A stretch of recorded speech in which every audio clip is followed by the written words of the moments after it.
లేరు. అరువు లేని వాళ్ళు ప్రతి ఒక్కరికి వచ్చినాయి, అందరికీ డబ్బులు వచ్చినాయి. ఇప్పుడు అన్నదాత సుఖీభావలో కూడా ప్రతి ఒక్కరికి డబ్బులు ఇచ్చారు. వాళ్ళు ఏంటంటే వాళ్ళకి వీర్షి అనమాట.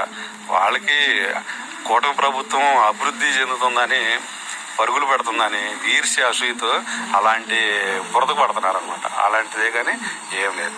ఇప్పుడు ఇంకోటి కూడా చూద్దాం. ఇక్కడ 15వ ఆర్థిక సంఘం నిధులు ఇవ్వకుండా పంచాయతీలను నిర్వీర్యం చేస్తున్న చంద్రబాబు నాయుడు అంటే కొత్త రాగం అందుకున్న వైసీపీ. మరి ఇది కరెక్టే అంటారా? చాలా రాంగ్ అండి.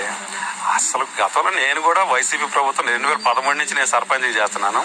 అప్పుడు వైసీపీ ప్రభుత్వం ఉన్నప్పుడు సర్పంచ్ ఉన్నా, ఇప్పుడు సర్పంచ్గానే ఉన్నా. అసలు అంత దుర్మార్గమైన పంచాయతీలని నిర్వీర్యం చేసేసాడు అనమాట. మమ్మల్ని ఒక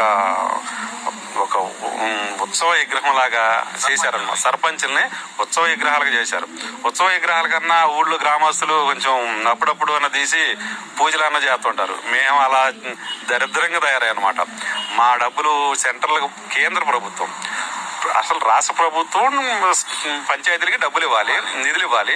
అది రాష్ట్ర ప్రభుత్వం ఇవ్వంది కాకుండా సెంట్రల్ గవర్నమెంట్ ఇచ్చే ఫండ్స్ 14-15 ఫండ్స్ వస్తుంటాయి. అవి కూడా ఇవ్వకుండా నైట్ మా డబ్బులు దొంగిలించేశాడు గత ప్రభుత్వంలో, వైసీపీ ప్రభుత్వంలో. జగన్మోహన్ రెడ్డి మా డబ్బులన్నీ, పంచాయతీల డబ్బులు అన్నీ కాజేసేసాడు. మేమేం చేయలేక ఉత్సవ విగ్రహాల్లాగా ఉన్నాం.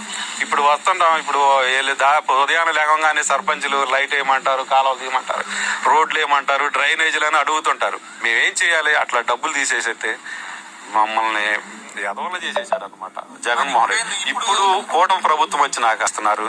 సెంట్రల్ గవర్నమెంట్ నుంచి ఫండ్స్ వస్తున్నాయి. ప్రతి సంవత్సరం 15 ఫైనాన్స్ వస్తున్నాయి. సీసీ రోడ్లు వేసాము, డ్రైనేజీలు కడుతున్నాము. ఇప్పుడు జరుగుతున్నాయి బ్రహ్మాండంగా. గత 5 సంవత్సరాలు గవర్నమెంట్ నుంచి వచ్చే డబ్బులల్లా అతనే ఈ డబ్బులు సెంట్రల్ గవర్నమెంట్ మొత్తం తీసేసుకొని వాళ్ళ సంక్షేమ పథకాలకే వాళ్ళు దోసుకోవటం. ఆ సంక్షేమ పథకాలు కూడా ఏముంది, 10% 10% ఖర్చు పెట్టేవాడు, 90% వీళ్ళు కబ్జా